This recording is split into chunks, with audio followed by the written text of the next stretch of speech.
So we are back. I'm going to just roll straight into it. A lot of weird stuff's going on. I think Ethan's about to be murdered, or I'm about to be murdered, or whoever am I. Let's just go for it. When the door shut behind Hope, Ethan called Laura. Hope found Laura a long time ago. Seemed like Laura helped her a lot. At least that's what Hope herself said. Ethan didn't know any details nor wanted to, since Hope hadn't told him. After all, psychotherapy is a very personal matter. So personal that Ethan felt as if he were standing naked in the middle of a busy street when he had to describe what was happening to him. Apparently one can get used to this, as by the middle of the story, he was sparing no details. To Ethan's surprise, when he mentioned the disturbing emails from his contact that were kind of getting on his nerves, Laura perked up. You said you have recently become quite close to your acquaintance. You empathize and try to help him, right? Well, yes. Something like that. And your contact's letters contained vivid, disturbing imagery, yes? Imagery that invoked a certain response from you. Is that right? You could say that. He's a writer, after all. Vivid images are his livelihood. What is happening? Do you know what induced delusion disorder is, Mr. Harrison? And try to recall. He definitely read about it, but didn't look into much detail. Is that the thing that explains mass insanity? Like the dancing plague of 1518 in Strasbourg? Is that a real thing? I'm going to look that up. That's right. This disorder is also called folie à deux, or madness for two.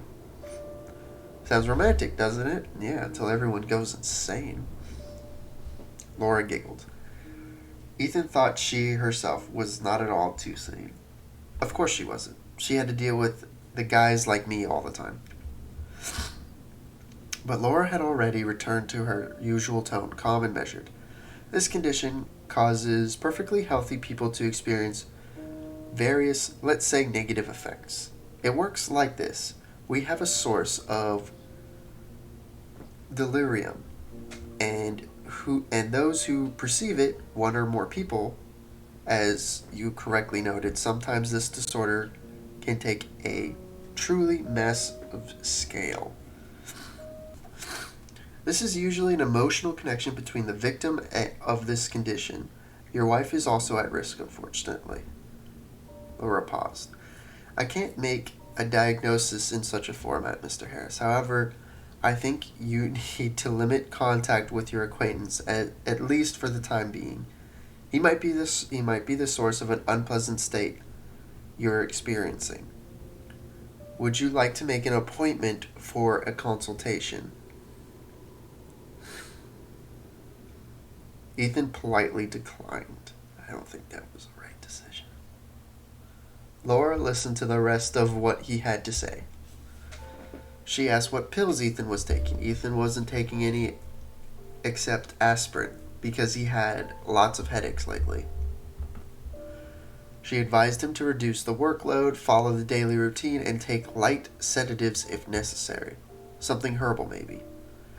Without meeting in person, there wasn't much Laura could offer, and Ethan had no energy, time, or money to start a full-on therapy, as Hope called it. Ethan thanked Laura with all his heart, finished the call, stretched, and took a deep breath that made his ribs ache. Then he smiled. Though no full-on therapy was involved, this conversation still made him feel much better. The reality made sense again, and nothing out of the ordinary was happening. Nothing he couldn't handle. He stretched again and was about to go on for another cup of coffee when his breath, the steady, deep breath of a man who's in control, caught in his throat. Oh no. Ethan felt small hairs on his neck stand up. Someone was looking at the back of his head. Ethan turned around slowly. Don't. They got big knife. Oops. You hear nothing. I'm calling the police. Ethan spoke Ethan spoke each word loud and clearly. It was a decent plan. An accurately decent one, and it was certainly wasn't funny in any way. And yet the girl sitting on the windowsill was silently laughing, covering white teeth with her hand. The girl from the supermarket, the girl from the dream. She was still wearing a light white dress, even though in the morning the temperature dropped to 53 degrees Fahrenheit and it was going to rain. One of the straps fell down the side, but the girl was in no hurry to put it back. She swung her crossed legs a little, looking at Ethan from under her brow with the smile of a child who had a hilarious mischief in his mind. Did I say something funny? The girl quietly raised her eyes, shrugged slightly, still holding back the smile. Just as before, she did not make a sound. Ethan even assumed she could be mute, but decided to make one last attempt. Just one question, and then call the cops.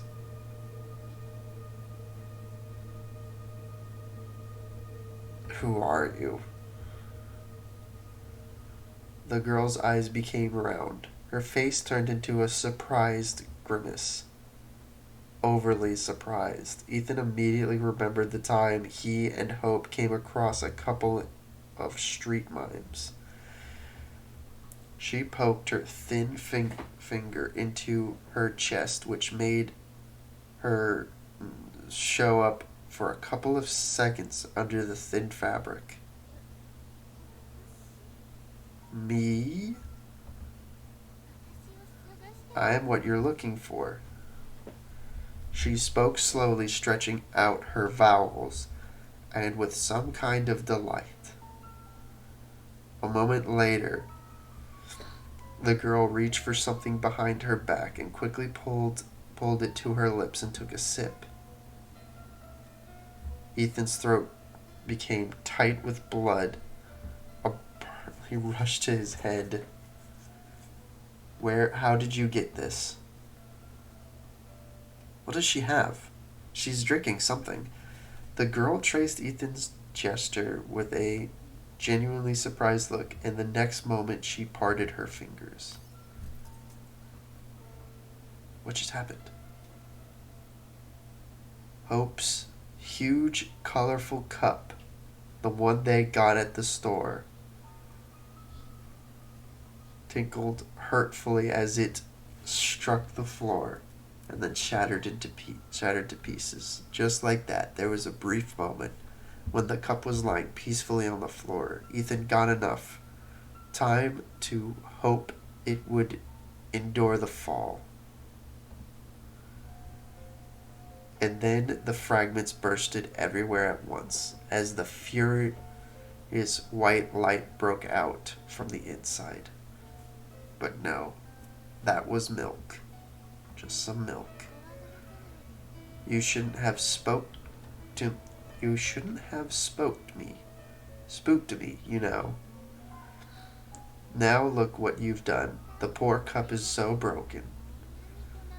So many eeny, meeny, teeny pieces. There's no way to mend it at all. Ethan was suffocating. What the hell are you doing here? What do you want from me? The girl bit her lip, twisted a fallen shoulder strap between her fingers. The top of the dress slid even lower. Do you want me to leave? But I may run into Hope. Right at the door. She forgot her pass. and will be here any minute. What will the poor girl think?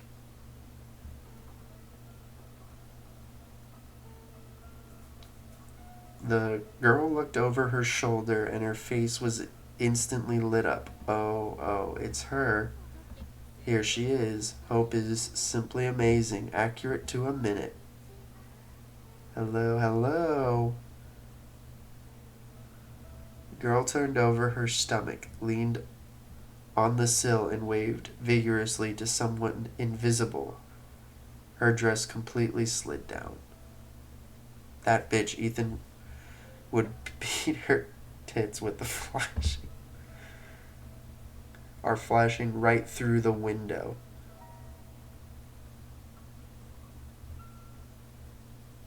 Drag her away from the window. I'm too scared I'd be too scared. Where the fuck did she come from? Who the fuck is this person? I'm not touching you.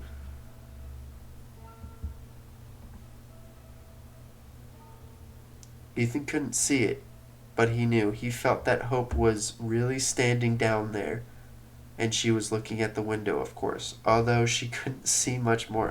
Maybe that was a mistake. I don't know. I was afraid to touch her. This is a demon. She couldn't see much anymore as a blurry vial covered her eyes. The girl slowly turned around, stared at him with her eyes wide open without blinking. Her shoulders shook as if she was going to cry, but she was laughing. At first it was a couple of stifled laughs. Then it became a laughter of someone who had just heard a great joke, and generally turned into a wild barking scream. He has to stop it. Ethan wanted to rush to the window, but took just one step and froze in place. The girl must be out of her mind. She's stoned, or worse. She might have a syringe, and he doesn't want any more problems. He only wants the thing removed from his windowsill, welded in a steel box and dumped somewhere in the middle of the Atlantic. He still had his phone in his hands. Oh my god. 911, what's the address of your emergency?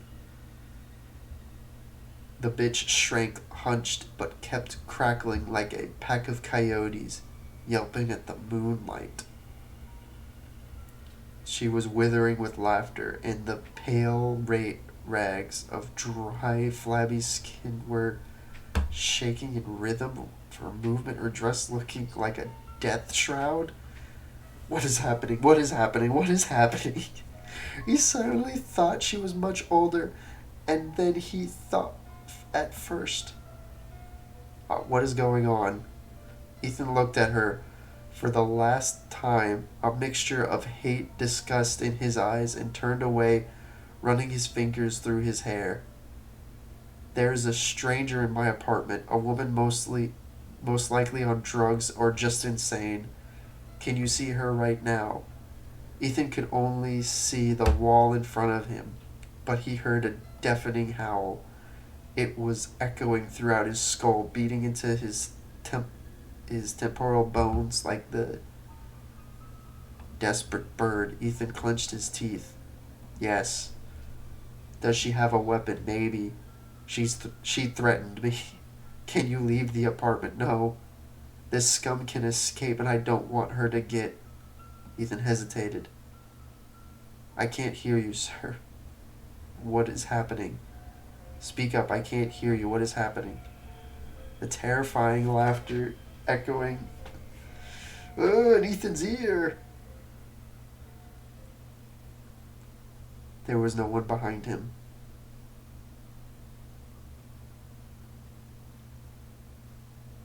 What just happened? What just happened? What just happened? He approached the window slowly, as if it was happening in a dream. The shards of Hope's cup crunched under his feet. Just like before, the window was closed.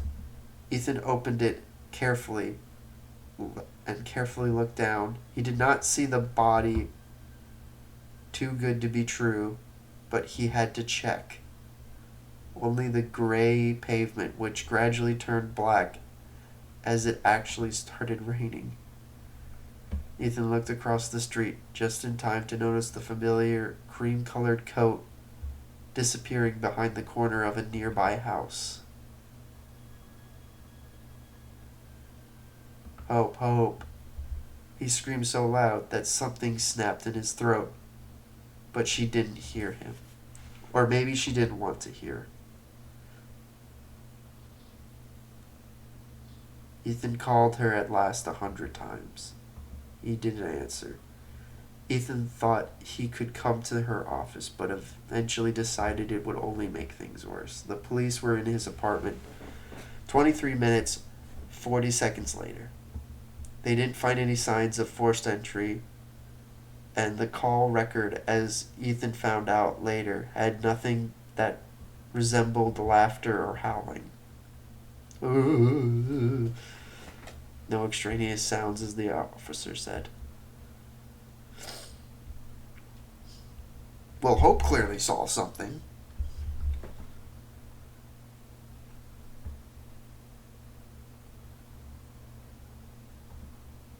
Hope returned sometime between late at night and early in the morning. Oh, she didn't even want to come home. Was it the right decision? I don't know.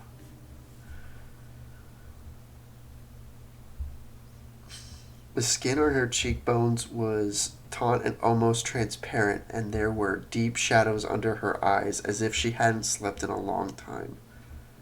She smelled of strong alcohol. Ethan went out of the dark room to her.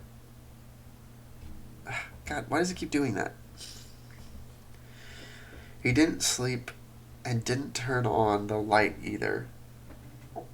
Things that lurked in the dark, real or imaginary, no longer frightened him.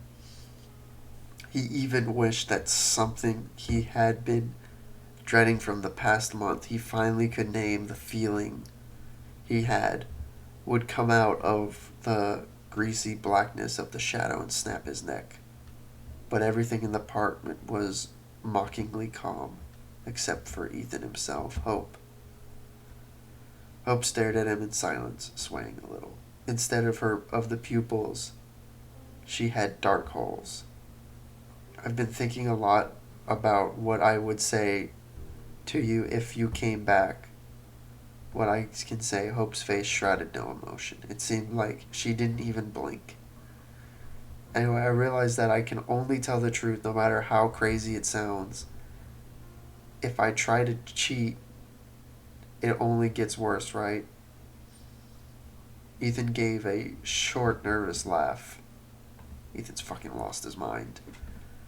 Anyway, Ethan had plenty of time to think about what he was going to say, but he still didn't know where to start. Some time ago, I don't remember exactly, I started seeing a girl. Who is she? I don't know. Is it Sophie? Who? Sophie Wolf. The student from the online course. Hope made a vague gesture with her hand.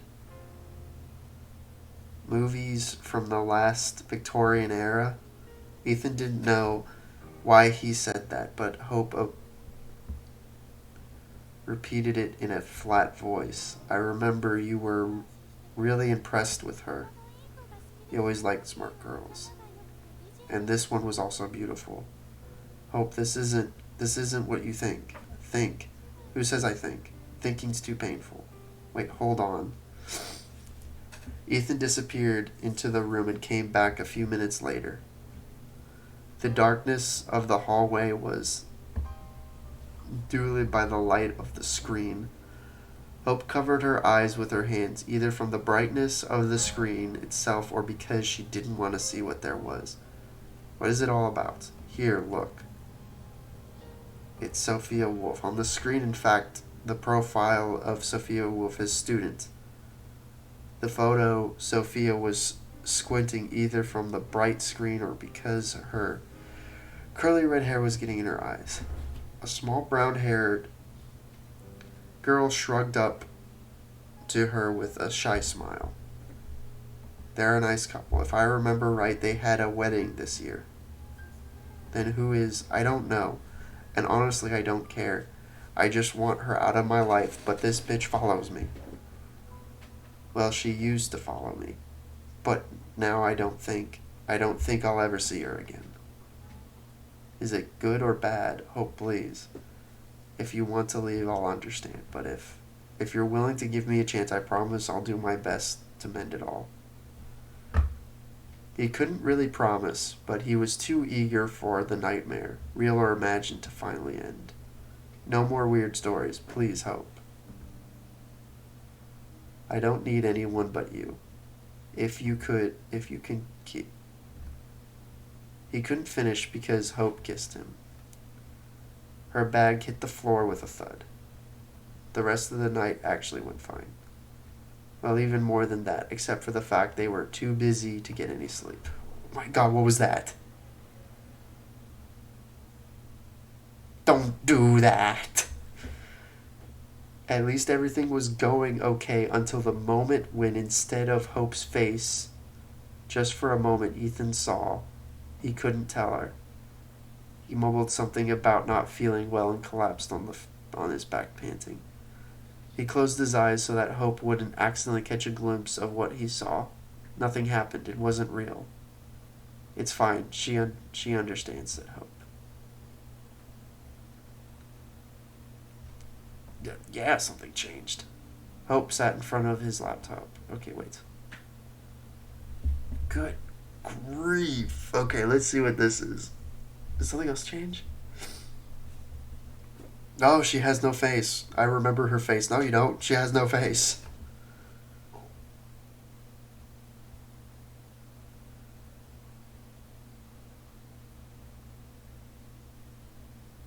Where's Timo? Let's look for him together.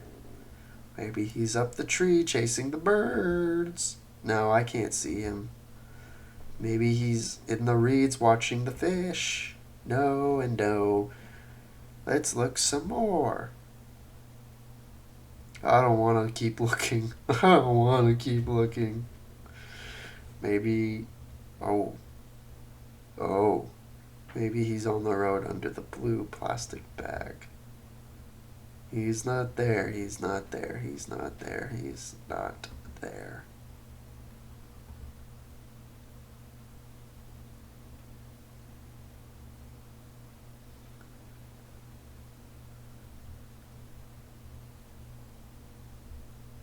Sometimes it says he is there.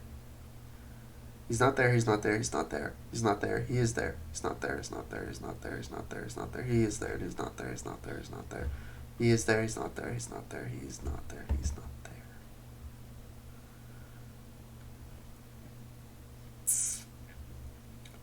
The conditions of love. What have you done?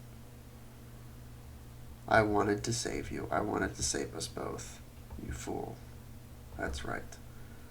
But I just can't lose you. It's too late.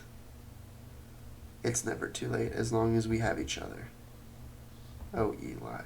Or, is that how you pronounce Eli? I don't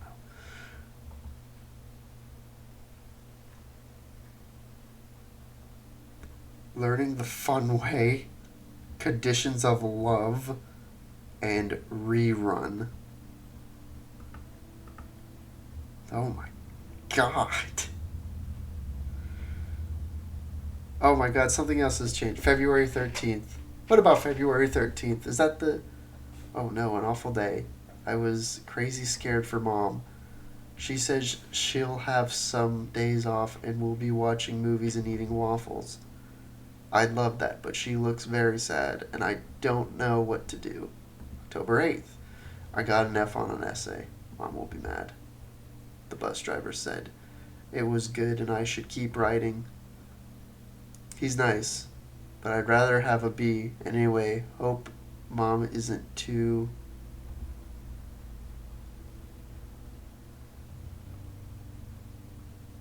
concave muzzle of Persian cats stared back at him. All that was required of Ethan. He had to call the cattery. Okay.